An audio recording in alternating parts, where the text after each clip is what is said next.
今天小月姐姐要给你讲小老虎和森林的故事。小老虎继承了森林领导者的职位。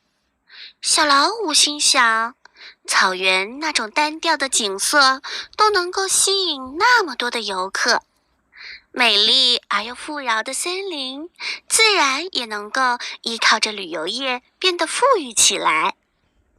于是小老虎召开了森林大会，他宣布，我要在森林发展旅游业，带动大家致富起来。大家有什么意见吗？小动物们听了以后十分的激动，纷纷表示同意。然而小狐狸却说，我觉得我们应该先派遣人员前往草原，学习他们的经验和教训，然后再来开展森林旅游业。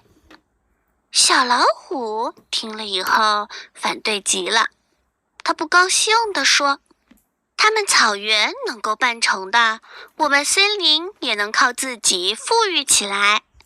你是瞧不起我们森林吗？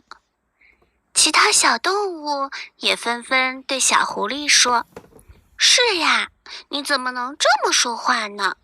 你这么说实在是太不应该了。小狐狸百口莫辩，它只能失落地闭上了自己的小嘴巴。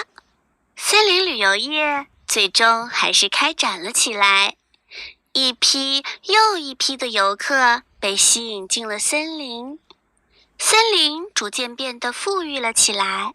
小老虎以及森林其他居民都高兴极了。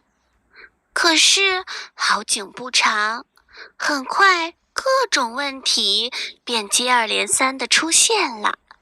游客乱扔垃圾，破坏花草树木，随地吐痰，旅游线路不合理，引起了众多异议。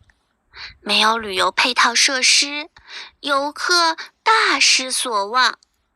小老虎每天都忙得焦头烂额，然而问题却越攒越多。这时他突然想起了小狐狸的提议。小老虎后悔不已，他想，我当初要是听了小狐狸的建议，那该有多好呀！